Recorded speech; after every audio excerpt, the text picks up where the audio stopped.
The biggest challenge for me would be time management, definitely. I've always I've always been struggling with time management when it comes to work and school because I've like throughout my college life, university, I was always working, whether it was part time or full time. With school, it was always like, I don't remember a time where I was just going to school. It was only school for me. It was never like that. So it's hard to manage.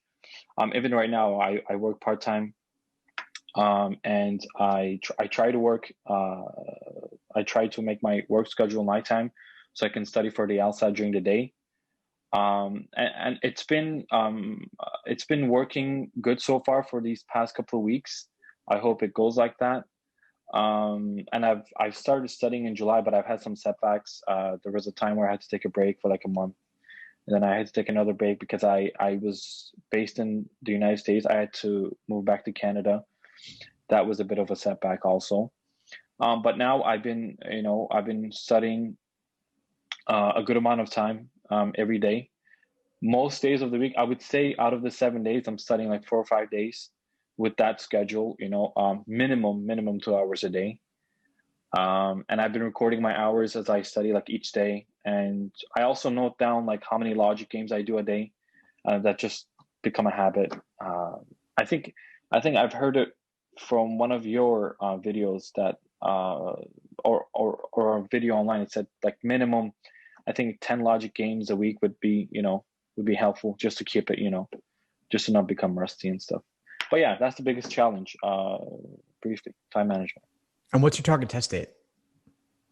In April, it was eventually I was scheduled for. So initially I was scheduled for October, then I moved it to November, then I moved to the January, and then I moved it to April. So my test date is now in April, and that's all because thanks to your helpful videos online saying to even 1 point, a higher score of 1 point on the LSAT makes a huge difference for scholarship.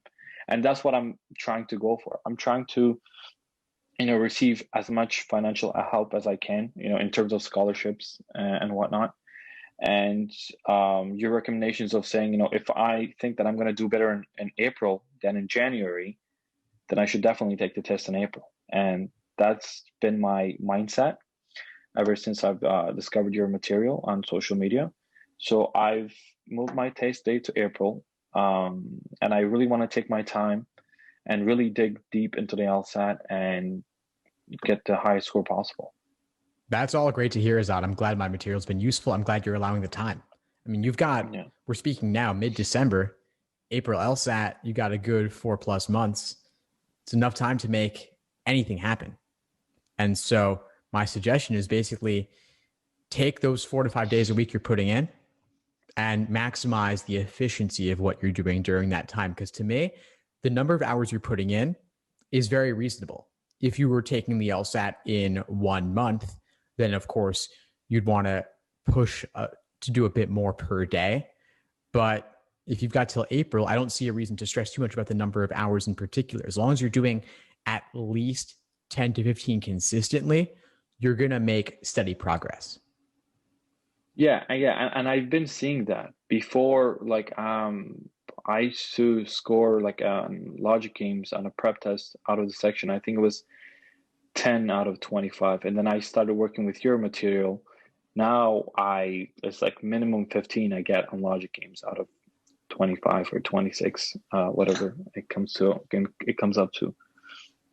And like I said, time management is the biggest deal. I feel like I'm not afraid of the material of the LSAT. As long as I make the time and I study, I overcome like every single obstacle that I've faced so far. It's just the putting in the time for me. That's great to hear. Well, the fact that you've been able to structure your work schedule so that you can study during the day when you've got the energy is fantastic. Fantastic. I mean, you've Yeah. already taken the steps to block off the time. So to me, I'm not even as concerned about it. It sounds like you are, though. So I'm wondering, where else do you think you might be able to get more time that you're not currently getting? What else is Honestly, convenient? maybe I don't credit myself enough sometimes. Maybe that's the case. It's just this whole when you're I'm sure, as you know from experience, when you're in this whole LSAT atmosphere, you're just stressed. Like whatever you feel like, whatever you're doing at that moment, you're like, oh wow, I should be studying for the LSAT right now. I just feel like everything else besides studying for the LSAT is a waste of time. Mm-hmm. And it's just that nervous mindset, when you're about to take an exam, even though it's months away. The LSAT is a huge deal. Obviously, it's one of the most important factors, when you apply for a school. So it's that it just when I'm eating sometimes, like, oh, okay, I should go study right after. It's just that mindset. I'm not sure why, but I I hear mean, what you're saying. yeah, but with time, I mean, I'm doing the best I can. Like I said, I've come up with this good strict schedule. Study for in the morning, work at night, and then just keep on repeating. And then in between, I give myself always one day off of the week, and then some a bit overwhelmed with the material that I'm going over with. But with your, I've been comfortable. I've been very comfortable with studying for the LSAT with your material, because when I signed up for your course, I also got the schedule, like down to the date, which section to. It's first start with logical games, of course. Logical games. Okay, here, watch this video and then complete these PTs, these games on these specific PTs. That's helped me a lot, because when I used to study off the book, I would be, let's say if it was the LR Bible, I would be studying, but then, like what kind of questions should I practice coming out of this, studying off of this book? So your material really, it put me in a strict pathway. And I'm the type of person where I like to be organized and planned, and I know what I'm going to do.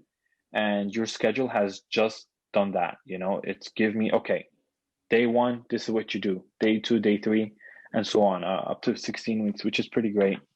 That's the goal. No, I'm glad it's been helping. Let me ask you this though.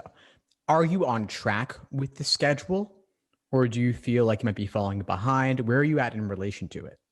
Right now, I'm on track. I'm not behind. I'm not far behind, or I'm not ahead. I'm just at where I need to be right now. Like I've looked at the full schedule, and I've checked the calendar until April, and it's just like I'm right on track right now. So if I can put in some more time and get ahead, like slowly, not to rush or anything, it would be best. But right now I'm on track. I just need to keep doing what I'm doing. Awesome. Well, if you're on track, then you've got nothing to worry about, and you don't need to be beating yourself up for like having a meal for sustenance versus like studying. You know what I mean? Like, Yeah. Yeah. it's always nice to feel like you're ahead, but I wouldn't want you to speed through material that's actually really important to thoroughly get. I'm always talking about the review process. I go over the Socratic review method in class, and that process takes a really long time. And students who do it properly sometimes feel like they're falling behind schedule, in which case I say, that's fine. You can do fewer questions of a given type, but the review process is important. So number of questions completed or even number of days in the schedule isn't always the most important metric. You could be looking at the depth of your review process as well. Thanks for tuning into the show. Please subscribe if you haven't done so already to be notified of new episodes as I release them. And feel free to reach out if you need anything at all as you move forward with your prep. I'm happy to help however I can. In the meantime, I'll wish you all the best and take care.